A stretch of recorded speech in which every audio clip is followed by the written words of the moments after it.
बिस्मिल्लाहिर्रहमानिर्रहीम। अस्सलाम वालेकुम।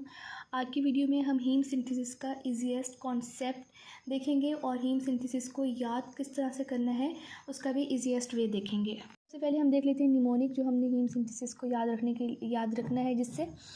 तो निमोनिक है, good students always prepare for high scores in usual classes. यानी जो अच्छे बच्चे होते हैं वो अपनी जो डेली की क्लासेस हो रही होती हैं उसी में ही अपना टेस्ट प्रिपेयर करके हाई स्कोर्स के लिए प्रिपरेशन करते हैं। तो जो आपने निमोनिक याद रखना है वो क्या है, good students always prepare for high scores in usual classes. अब मैं आपको बताती हूँ कि आपने इनके नाम क्या क्या हैं। तो गुड से आपके पास बनेगा ग्लाइसिन, स्टूडेंट से आपके पास बनेगा succinyl coenzyme A. Good students, अब ये दोनों मिलाकर हमारे पास क्या बना है, ए, यानी गुड स्टूडेंट्स ऑलवेज। इससे क्या बनेगा हमारे पास, amino levulinic acid. Always prepare, p से हमारे पास क्या बनेगा, पोर्फोबिलिनोजन।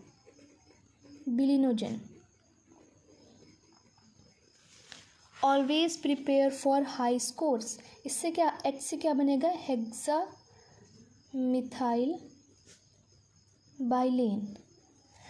Good students always prepare for high scores in usual, इससे क्या बनेगा, uro porphyrinogen. Usual classes, classes से क्या बनेगा, कोप्रो पोरफाइरिनोजन। और नेक्स्ट जो हमारे पास है वो बस आपने याद रखना है, प्रोटोपोरफाइरिनोजन, प्रोटोपोरफायरिन और उसके बाद हीम। अब इस निमोनिक से good students always prepare for high scores in usual classes, इससे आपने एक पूरा फ्लो चार्ट बना लिया। अब आपने जो दूसरी चीज़ याद रखनी है वो है एंजाइम्स, कि कौन से रिएक्शन में कौन सा एंजाइम यूज़ हो रहा है। एंजाइम्स को याद रखना बहुत ही आसान है, जैसे जैसे आपने इनके नाम लिखे हैं उसी से रिलेटेड ही एंजाइम्स के नाम है जो मैं आपको भी बता देती हूँ। अब जो पहला स्टेप है जिसमें ग्लाइसिन और सक्सिनाइल कोएंजाइम ए मिलकर अमीनो लेविल्यूनिक एसिड बना रहे हैं, इसको गैमा अमीनो लेविल्यूनिक एसिड कहते हैं। अब आप ये देखें कि फर्स्ट स्टेप के अंदर हमारे पास अमीनो लेविल्यूनिक एसिड सिंथेसाइज हो रहा है। तो जो एंजाइम हमारे पास यहाँ पर यूज़ होगा वो क्या होगा, अमीनो लेविल्यूनिक एसिड सिंथेज। इसको मैंने शॉर्ट फॉर्म में लिख दिया है अमीनो लेविल्यूनिक एसिड सिंथेज, क्योंकि इस रिएक्शन में क्या, किस चीज़ का सिंथेसिस हो रहा है, अमीनो लेविल्यूनिक एसिड का। नेक्स्ट जो हमारे पास ये स्टेप है अमीनो लेविल्यूनिक एसिड से पोर्फोबिलिनोजन तक का, इसमें अमीनो लेविल्यूनिक एसिड से 2 मॉलिक्यूल्स ऑफ वाटर रिलीज़ हो रहे हैं, यानी अमीनो लेविल्यूनिक एसिड की डिहाइड्रेशन हो रही है। तो यहाँ पर जो एंजाइम यूज़ होगा उसे हम क्या कहेंगे, अमीनो लेविल्यूनिक एसिड डिहाइड्रेटेज। जिस तरह का रिएक्शन है उसी से रिलेटेड ही एंजाइम का नाम होगा, यानी अमीनो लेविल्यूनिक एसिड की डिहाइड्रेशन से हमारे पास पोर्फोबिलिनोजन बन रहा है। तो रिएक्शन के एंजाइम जो इस्तेमाल हो रहा है उसको क्या नाम देंगे, अमीनो लेविल्यूनिक एसिड डिहाइड्रेटेज। नेक्स्ट हमारे पास पोर्फोबिलिनोजन से अमोनिया के 4 मॉलिक्यूल्स निकलेंगे और हमारे पास जो कंपाउंड बन रहा है वो क्या है, हेक्सामिथाइल बाइलेन। हेक्सामिथाइल बाइलेन का सिंथेसिस हो रहा है। तो यहाँ पर जो एंजाइम यूज़ होगा उसको हम क्या नाम देंगे, हेक्सामिथाइल बाइलेन सिंथेज। यानी इस रिएक्शन में हमारे पास हेक्सामिथाइल बाइलेन की सिंथेसिस हो रही है। तो इसके में जो एंजाइम इस्तेमाल हुआ उसको हमने क्या नाम दे दिया, हेक्सामिथाइल बाइलेन सिंथेज। अब हेक्सामिथाइल बाइलेन सिंथेज के बाद हमारे पास क्या बन रहा है, यूरोपोरफाइरिनोजन। अब यूरोपोरफाइरिनोजन बन रहा है। अब इस रिएक्शन में हमारे पास बन रहा है यूरोपोरफाइरिनोजन। तो यहाँ पर जो एंजाइम इस्तेमाल हुआ उसका नाम क्या लिखेंगे, यूरोपोरफाइरिनोजन सिंथेज। यूरोपोरफाइरिनोजन सिंथेज।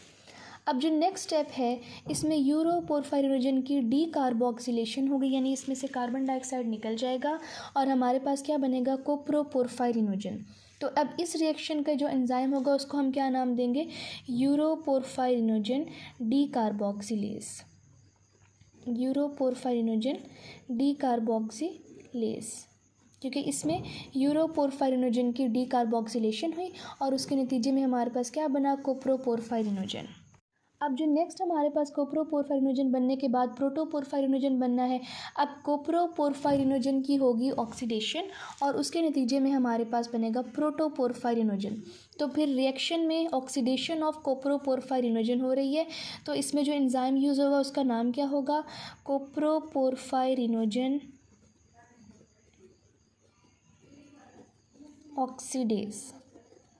उसके नतीजे में प्रोटोपोरफायरिनोजन बना। प्रोटोपोरफायरिनोजन की अगेन ऑक्सीडेशन होगी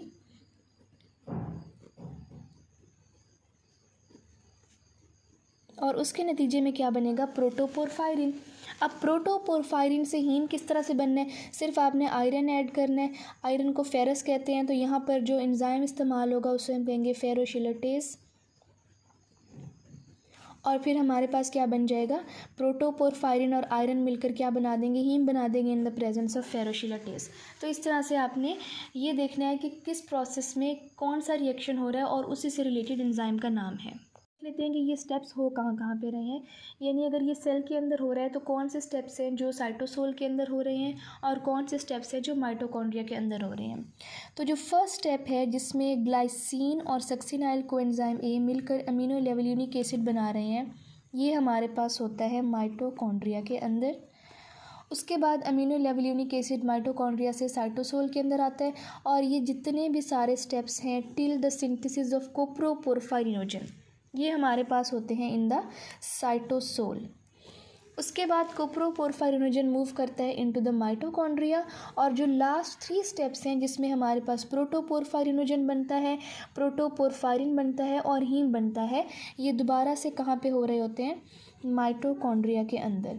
तो इस तरह से जो फर्स्ट स्टेप है और जो लास्ट 3 स्टेप्स हैं ये हमारे पास कहाँ हो रहे हैं? माइटोकॉन्ड्रिया के अंदर, और जो ये हमारे पास दरमियान वाले स्टेप्स हैं ये हो रहे हैं साइटोसोल के अंदर।